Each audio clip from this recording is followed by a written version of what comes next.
کل کی ہماری آیت میں عقیدہ یہ تھا کہ اللہ ہی انسان کا خالق ہے، وہی انسان کا رازق ہے، وہی انسان کو زندہ کرنے والا ہے اور وہی انسان کو موت دیتا ہے۔ اللہ کے علاوہ نہ تو کوئی چیز کوئی تخلیق کر سکتا ہے، نہ ہی کوئی کسی کو رزق دے سکتا ہے، نہ ہی جب تک اللہ رب العزت چاہیں وہ کسی کو کوئی نقصان پہنچا سکتا ہے۔ اسی لیے رسول اللہ صلی اللہ علیہ وسلم کی نصیحات میں سے یہ بہت بڑی نصیحت ہے کہ احفظ اللہ یحفظک، آپ اللہ کی حفاظت کرو، اللہ آپ کی حفاظت کرے گا۔ احفظ اللہ تجدہ تجاہک، آپ اللہ کی حفاظت کرو، آپ ہمہ وقت اسے اپنے ساتھ پاؤ گے۔ پھر اللہ کے رسول صلی اللہ علیہ وسلم فرمانے لگے وَعْلَمْ، یہ بات جان لو، اچھی طرح سے جان لو کہ ان الامۃ لو اجتمعت علی ان ینفعوک، اگر ساری انسانیت آپ کے لیے کوئی فائدے کا کام کرنے کے لیے اکٹھی ہو جائے، آپ کو کوئی فائدہ دینے کے لیے سارے لوگ جمع ہو جائیں، لیکن اللہ نے آپ کی تقدیر اور قسمت میں نہیں لکھا تو دنیا آپ کو وہ فائدہ نہیں دے سکتی۔ وَعْلَمْ أَنَّ الْأُمَّةَ لَوْ اجْتَمَعَتْ عَلَىٰ أَن يَضُرُّوكَ، اور اگر سارے لوگ آپ کے خلاف کھڑے ہو جائیں، آپ کے لیے آگ کا الاؤ بھی روشن کر دیا گیا ہو، آپ کو اس میں پھینک بھی دیا جائے، اللہ نے نہ لکھا ہو تو وہی آگ ابراہیم کے لیے سلامتی والی بن جاتی۔ اللہ رب العزت آپ کو ضائع نہیں کریں گے، آپ کا اللہ پر ایمان اور یقین ہونا چاہیے۔ جو نقصان ہونا تھا وہ اللہ نے لکھا تھا، وہ ہو گیا، اور جو فائدہ اللہ رب العزت نے دینا ہے وہ دے کر ہی رہنا ہے، وہ کوئی مجھ سے چھین نہیں سکتا۔ اور ایک روایت میں تو یہ الفاظ بھی آتے ہیں کہ آپ کو اس وقت تک موت نہیں آئے گی جب تک آپ اپنا رزق پورا نہیں کر لیتے، جب تک آپ اپنا آخری لقمہ منہ میں نہیں ڈال لیتے تب تک بندے کو موت نہیں آنے والی۔ لیکن انسان کی حالت یہ ہے، انسان کی ابتری یہ ہے، انسانیت کا المیہ یہ ہے کہ اس نے اللہ کو دیکھا نہیں۔ اس کا اللہ رب العزت پر سب سے بڑا گلہ ہی یہ ہے کہ اللہ میں نے تجھے دیکھا نہیں، اور یہ گلہ موسیٰ علیہ السلام نے بھی کیا، اے اللہ میں نے تجھے دیکھا نہیں، میں تجھے دیکھنا چاہتا ہوں۔ اللہ نے فرمایا لن ترانی، تم دیکھ بھی نہیں سکتے، ابھی تمہاری آنکھ میں اتنی قدرت اور اتنی طاقت نہیں ہے کہ تم مجھے دیکھ سکو۔ ہاں یہ ہے کہ ہم اپنے نور کی ایک تجلی اس پہاڑ پر ڈال دیتے ہیں، اگر یہ پہاڑ اپنی جگہ پر قائم رہا تو پھر تم بھی ہمیں دیکھ سکو گے۔ فَلَمَّا تَجَلَّى رَبُّهُ لِلْجَبَلِ جَعَلَهُ دَكًّا وَخَرَّ مُوسَىٰ صَعِقًا، اللہ فرماتے ہیں ہم نے ایک تجلی اس پہاڑ کے اوپر ڈالی اور وہ پورا پہاڑ ریزہ ریزہ ہو گیا۔ وَخَرَّ مُوسَىٰ صَعِقًا، اور موسیٰ بے ہوش ہو کر گر پڑے۔ اور جب انہیں اللہ رب العزت کی معرفت کا اندازہ ہو گیا تو کہنے لگے انا اول المسلمین، اے اللہ میں سب سے پہلے تیرے در کے اوپر آ کر فرما برداری اختیار کرتا ہوں۔ انسان کو یہ چاہیے کہ اگرچہ اللہ رب العزت کو اس نے دیکھا نہیں، لیکن اللہ رب العزت نے مظاہر قدرت تو رکھے ہیں جن کو دیکھ کر اللہ کی پہچان حاصل کی جا سکتی ہے، جنہیں دیکھ کر بندہ غور کرے، تفکر کرے تو اسے علم ہوتا ہے کہ کوئی ذات ہے جو اس نظام ہستی کو چلا رہی ہے، یہ کائنات یوں ہی نہیں چل رہی، اس کو تھامنے والا، اس کو چلانے والا، اس پر شب و روز کو لانے والا کوئی نہ کوئی ہے، ضرور ہے۔ اور اللہ سبحانہ و تعالی نے اپنے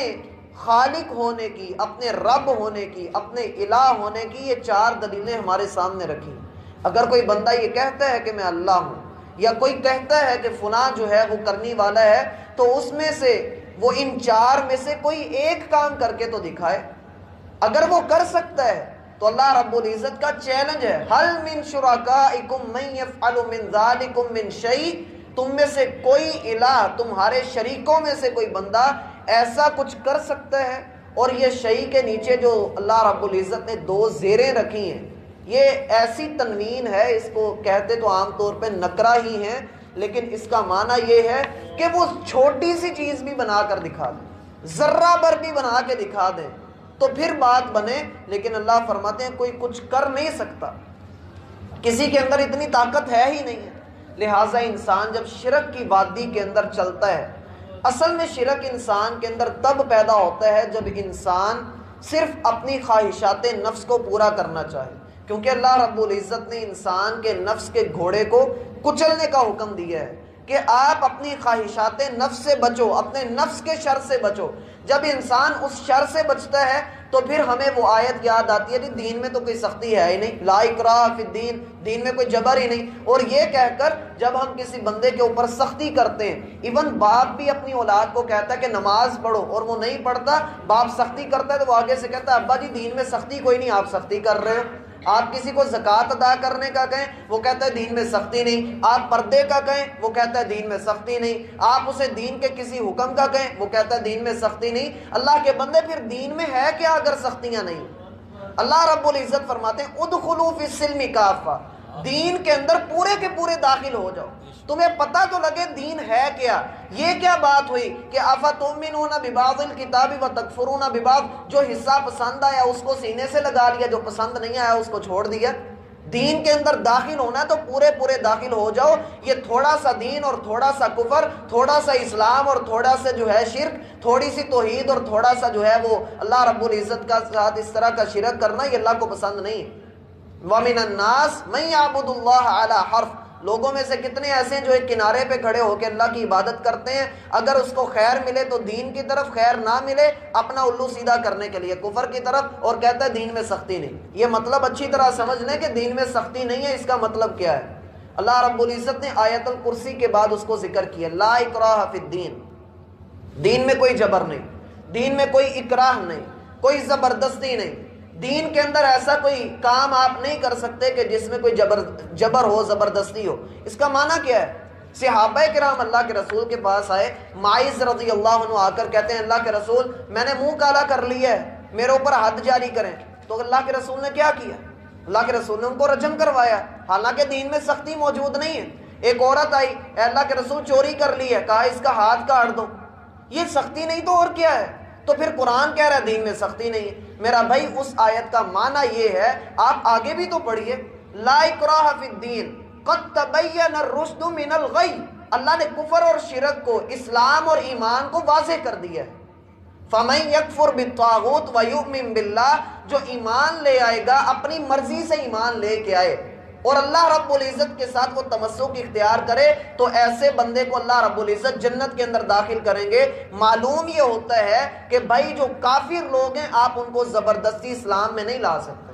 آپ زبردستی ان کے اوپر اسلام مسلط نہیں کر سکتے، لیکن آپس کے اندر رہتے ہوئے پھر آپس میں اسلام کی پابندیوں کو لینا بھی پڑے گا۔ پانچوں وقت نماز بھی ادا کرنا پڑے گی، پردہ بھی کرنا پڑے گا، داڑھی بھی رکھنا پڑے گی، پھر سارے کام کرنا پڑیں گے۔ دین کے اندر داخل ہو کر ہمیں پابندیوں کا سامنا کرنا ہی پڑنا ہے۔ اور اللہ کے بندو، ایک ملک کے اندر رہتے ہوئے اگر کوئی بندہ ملک کے قانون کی پاسداری نہیں کرتا، ہم اس کو نیشنلٹی نہیں دیتے، اس کو کینسل کر دیتے ہیں کہ یہ ہمارا شہری نہیں ہے۔ جو ہمارے دین کے قوانین کی پاسداری نہ کرے، دین کو اتنا ہلکا لے لیا کہ اس کو کچھ کہا ہی نہیں، وہ پھر بھی مسلمان،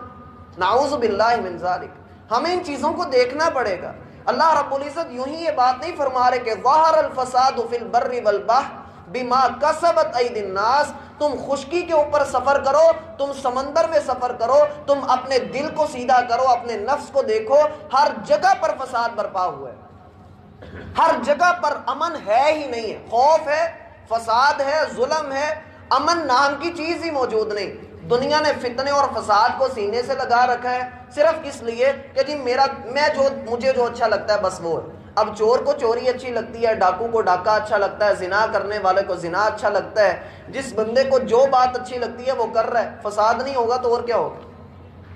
جب انسان یہی سوچ لے کہ جی مجھے یہ بات اچھی لگتی ہے، میرے دل میں ہے یہ بات۔ آپ یورپ میں چلے جائیے، وہاں پر دیکھنے میں بڑی قانون کی سختی نظر آتی ہے، لیکن اخلاقی اقدار کے حوالے سے دنیا کے گندے ممالک میں سے سارے کے سارے یورپ کی طرف، اور چاہتے بھی یہ ہیں کہ مسلمانوں کے حالات بھی اس طرح کے کر دیے جائیں، مسلمانوں کو بھی یوں ہی کر دیا جائے۔ اللہ کی قسم یہی وہ حالات ہیں جن کے متعلق رسول اللہ صلی اللہ علیہ وسلم نے خبر دی تھی کہ صبح کے وقت بندہ مومن ہوگا، شام تک کافر ہو چکا ہوگا، اور بندے کے اوپر حالات ایسے آ جائیں گے کہ قبر کے قریب سے گزرے گا تو خواہش کرے گا ہائے کاش کہ اس قبر والے کی جگہ پر میری قبر ہوتی، میں زندہ ہی نہ ہوتا، حالات اتنے سخت کر دیے جائیں گے۔ اصل چیز تو یہ ہے کہ انسان اسلام کی پابندیوں کو قبول کرے۔ جب اسلام کی پابندیوں کو قبول نہیں کرنا، جب توحید کے اوپر کاربند نہیں رہنا، جب توحید کو چھوڑنا ہے، جب توحید کو چھوڑا تو بندے کے دل سے، میں نے کل بھی بتایا تھا، نہ عقیدہ رسالت رہتا ہے، نہ تصور آخرت رہتا ہے۔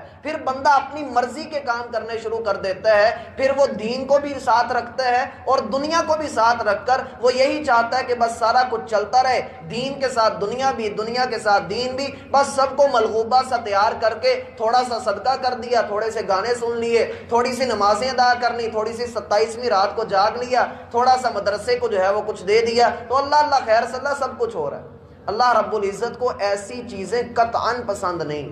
اللہ فرماتے ہیں من یکفر بالایمان فقد حبط عملہ، جس نے کفر اور ایمان کو خلط ملط کیا، اور یہ اپنی طرف سے نہیں ہے، سورۃ المائدہ کی آیت نمبر 5 ہے۔ اللہ فرماتے ہیں جس نے ایمان کو خلط ملط کر دیا کفر کے ساتھ، فقد حبط عملہ، اس کی نیکیاں بھی ضائع ہو گئی، وہو فی الآخرۃ من الخاسرین، اور آخرت میں سب سے بڑا نقصان اٹھانے والا وہ ہے۔ اور اللہ رب العزت فرماتے ہیں وَمَن يَبْتَغِ غَيْرَ الْإِسْلَامِ دِينًا فَلَن يُقْبَلَ مِنْهُ، جو اسلام کے ساتھ کوئی اور رستہ بھی لے کر آئے گا ہم اس کو سارے کو کھو کھاتے میں ڈال دیں، اس کا کچھ قبول نہیں کرنا ہم نے۔ اور کل قیامت کے دن اس طرح کے لوگ جو پہلے ایمان لائے پھر کفر کیا، پھر ایمان لائے پھر کفر کیا، اور پھر اپنی سرکشی میں بڑھتے چلے گئے، اللہ فرماتے ہیں اگر یہ زمین کو سونے کا بنا کر بھی جہنم سے بچنے کے لیے دیں، لن یقبل منہ، اللہ رب العزت قبول کریں گے ہی نہیں۔ اول بات تو یہ ہے کہ ایسا ہونے نہیں لگا، اگر ہو بھی جائے تو اللہ ان سے قبول نہیں کریں گے۔ ظہر الفساد فی البر والبحر بما کسبت ایدی الناس، لوگوں کے جو کرتوت ہیں، لوگ کہتے ہیں نہیں اللہ رب العزت نے عذاب نازل کر دیا، یہ ہو گیا وہ ہو گیا، فطرت بڑا کچھ کر رہی ہے، انسان پر ظلم ہو رہا ہے، یہ ہو رہا ہے وہ ہو رہا ہے۔ اللہ فرماتے ہیں اپنے اوپر غور کرو کہ تمہارے اپنے گناہوں کی وجہ سے ایسے فساد آ رہے ہیں، ایسے عذاب تمہارے اوپر نازل کیے جا رہے ہیں۔ ظاہری سی بات ہے کہ ایک بندہ جب دوسرے کے حقوق کو پامال کرے گا، ہم چھوٹی جگہ سے اگر شروع کریں، ایک باپ صرف اتنا کہہ دے نہیں میں نے اس کی ذمہ داری نہیں لینی جو میرا بیٹا ہے، کیا ہوگا؟ فساد ہی کھڑا ہوگا۔ ایک خامند اپنی بیوی کے متعلق کہہ دے کہ نہیں میں اس کے ساتھ نہیں رہتا، میں اس کی ذمہ داری نہیں لیتا، ہاں میرا جنسی حق ادا کرے، کیا وہ اللہ کی بندی اس کے پاس آئے گی؟ کبھی بھی نہیں۔ جب انسان حقوق کی پامالی کرتا ہے تو حقوق کی پامالی ہوتے ہی فساد کھڑا ہو جاتا ہے۔ آپ ایک گھر کی مثال لے لیں، گلی کی لے لیں، محلے کی لے لیں، ٹاؤن کی لے لیں، کسی ملک کی لے لیں، پوری زمین کی لے لیں، جب حقوق ادا نہیں ہوں گے تب انسان فساد کا سامنا کرے گا۔ اور یہ فساد وہی فساد ہے جس کے متعلق فرشتوں نے کہا تھا اے اللہ تو اس کو بنانے تو لگا ہے لیکن یہ زمین میں خون بھی بہائے گا اور فساد بھی برپا کرے گا۔ لیکن اللہ رب العزت نے کئی بندوں کو ہدایت دی اور ان کے دم سے آج زمین قائم ہے، وگرنہ رسول اللہ صلی اللہ علیہ وسلم کا فرمان ہے جس دن زمین پر کوئی اللہ کا نام لینے والا باقی نہیں ہوگا اس دن قیامت آ جائے گی، قیامت بدترین لوگوں کے اوپر قائم کی جائے گی۔ پھر اللہ رب العزت فرماتے ہیں بعض الذی عملوا، تاکہ ہم مزہ چکھائیں لوگوں کے کچھ کاموں کا۔ یہ اللہ رب العزت کا اصول ہے۔ اللہ بندے کو دنیا میں سزا نہیں دیتے، اللہ دنیا میں بندے کو سزا نہیں دیتے، ہاں تھوڑے سے کام ایسے ہیں کہ جن کی وجہ سے بندے کو سزا مل جاتی ہے، جو اجتماعی طور پہ ہونے لگ جائیں، اجتماعی طور پہ گناہ ہونے لگ جائیں۔ اللہ کے رسول فرماتے ہیں کل امتی معافا الا المجاہرین، میری ساری امت کو اللہ معاف کر دے گا سوائے مجاہرین کے۔ اللہ کے رسول سے پوچھا کہ اللہ کے رسول یہ مجاہرین کون ہے؟ بعض لوگ اس کو پڑھنے میں غلطی کرتے ہیں، یہ مجاہر ہے، مہاجر نہیں ہے، مجاہر ہے۔ لوگوں نے پوچھا اللہ کے رسول مجاہر کون ہے؟ اللہ کے رسول صلی اللہ علیہ وسلم نے فرمایا ایسا بندہ جو رات کے اندھیرے میں گناہ کرے، کوئی بھی گناہ کرے، لیکن اللہ رب العزت اپنی رحمت سے اس کے گناہ پر پردہ ڈال دے، اس کو موقع دے دے کہ یہ توبہ کر لے، لیکن یہ ایسا بدبخت ہے کہ صبح جب کرتا ہے تو 4 بندوں کے درمیان کھڑا ہو کر اعلان کرتا ہے کہ رات کو میں نے ایسے رات گزاری، رات کو میں نے یہ گناہ کیا، رات کو میں نے یہ حرکت کی، اللہ سب کو معاف کر دیں گے، اس کو معاف نہیں کریں گے، کہ یہ اللہ کے ڈالے ہوئے پردے کو پھاڑ رہا ہے۔ اللہ رب العزت فرماتے ہیں لیذیقہم بعض الذی عملوا، ہم ان کے تھوڑے سے گناہوں کا ان کو مزہ چکھاتے ہیں، لعلہم یرجعون، تاکہ ان کو تھوڑی سی ہوش آئے، تھوڑی عقل کریں اور اللہ کے در پہ آ کر توبہ کریں۔ یہ اللہ کی رحمت کا اظہار ہے کہ اللہ رب العزت بندے سے چاہتے ہیں کہ بندہ توبہ کر لے، لیکن اگر بندہ ایسا نہ کرے، اللہ رب العزت کا یہ بھی اصول ہے کہ اگر اللہ ہر بندے کو اس کے گناہ پر فوراً پکڑنا شروع کر دے تو زمین کے اوپر کوئی ذات باقی نہ رہے، کوئی جان باقی نہ رہے۔ آنے والی سورت کے اندر سورہ فاطر میں ہم یہ بات پڑھیں گے کہ اگر اللہ سب کو پکڑ لے ان کے گناہوں کی پاداش میں تو زمین پر کوئی بھی باقی نہ بچے۔ اب ان حالات میں اللہ رب العزت فرماتے ہیں اے محمد صلی اللہ علیہ وسلم، لوگوں کے حالات تو یہ ہو گئے۔ اب بعض علماء کرام نے یہ بات بھی بیان کی ہے کہ البر اور البحر کا معنی کیا ہے یہاں پر۔ بعض نے تو یہ کہا کہ اس سے مراد انسان خشکی اور تری پر ہی تو رہتا ہے، انسان خشکی پر رہے، آبادی میں رہے یا سمندر کی بے کرام موجوں میں رہے، اس کو ادھر فساد کا سامنا کرنا پڑتا ہے۔ زمین کے اوپر کبھی قتل ہو گیا، کبھی چوری ہو گئی، کبھی ڈاکہ پڑ گیا، اور اگر سمندر میں جاتا ہے وہاں پر طوفان آ گیا یا مچھلیوں نے حملہ کر دیا یا سمندری مخلوق نے حملہ کر دیا یا وہاں پر ڈوب گیا یا وہاں پر کسی مصیبت کا سامنا پڑ گیا، تو ایسے طور پہ تو یہ تو ہو گیا فساد۔ بعض نے اس کا بڑا خوبصورت معنی بیان کیا کہ انسان کی تری اپنی بھی ہوتی ہے کہ اس کے دل کا پانی اور اس کی خشکی، اس کا نفس، اگر اس کا دل خراب ہو گیا تو اس کا نفس بھی خراب ہو گیا، اس کا نفس خراب ہو گیا تو اس کا دل بھی خراب ہو گیا۔ اور بعض نے اس سے بھی آگے بڑھا اور وہ بیان کرتے ہیں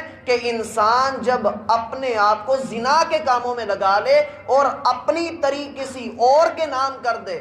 اپنا پانی کسی اور کی کھیتی کو لگا دے، تو پھر بھی زمین کے اندر فساد برپا ہوتا ہے۔ اس لیے رسول اللہ صلی اللہ علیہ وسلم کا فرمان ہے کہ تم میں سے کوئی اپنا پانی دوسرے کی کھیتی کو نہ دے، جو اس کا اپنا پانی ہے۔ اور یہ جو آج کل چلتا ہے کہ جی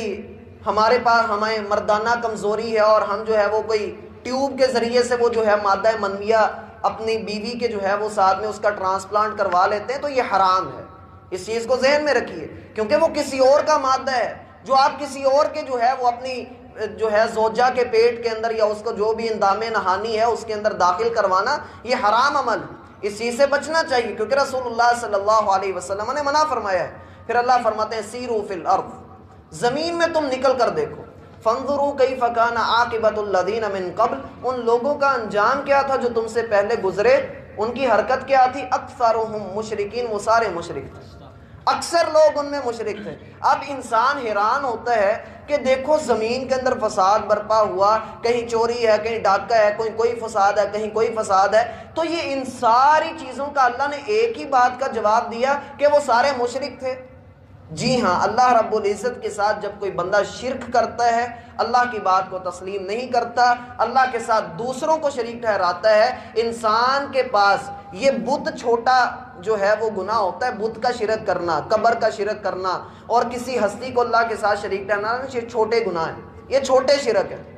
بڑا شرک کون سا ہوتا ہے کسی کو پتا ہو؟ ان سے بھی بڑا شرک ہے، ان سے بڑا شرک ہے انسان کا اپنی خواہشات کو اپنا معبود بنا لینا۔ ارأیت من اتخذ الہہ ہوا، آپ اس شخص کو دیکھیں جس نے اپنی خواہشات کو اپنا معبود بنا لیا ہے، کہ ایسا بندہ جس کو صرف اپنی خواہشات سے غرض ہے، جو اس کو اچھا لگتا ہے اس نے وہ کرنا ہے، بس یہ تو صرف ایک آڑ بنائی ہے اس نے کہ اس بت کو سجدہ کرتا ہے، اس قبر کو کرتا ہے، یہ تو آڑ ہے، اصل مقصد تو اس کا یہ ہے کہ میں یہ کام کر لوں۔ آپ کسی بھی مشرک کو دیکھیں، کسی بھی قبر کے سجدے کرنے والے کو دیکھیں کہ وہ قبر کے اوپر پیسے لگائے گا، دربار پر کوئی چڑھاوا چڑھائے گا، اس کے بعد وہ کام کرے گا جو اس کا دل کرتا ہے۔ آپ اس کو منع کریں گے، وہ کہیں گے ہاں ہاں ہم صدقہ بھی کرتے ہیں، ہم یہ کام بھی کرتے ہیں، ہم وہ کام بھی کرتے ہیں، پھر اللہ بڑا غفور الرحیم ہے، اللہ معاف بھی کر دیتا ہے۔ لوگوں کی زبانوں پہ یہ بات بھی بڑی عام ہے۔ اللہ ہمیں اس چیز سے بچنے کی توفیق عطا فرمائے۔ اللہ رب العزت عدل والے ہیں، انصاف والے ہیں، وہ اپنی توحید کے اوپر کسی بھی قسم کی کوئی بات برداشت نہیں کرتے، کیونکہ سبحانہ و تعالی عما یشرکون، وہ پاک ہے اور تمہارے شرک سے بہت بلند ہے۔ ظہر الفساد فی البر والبحر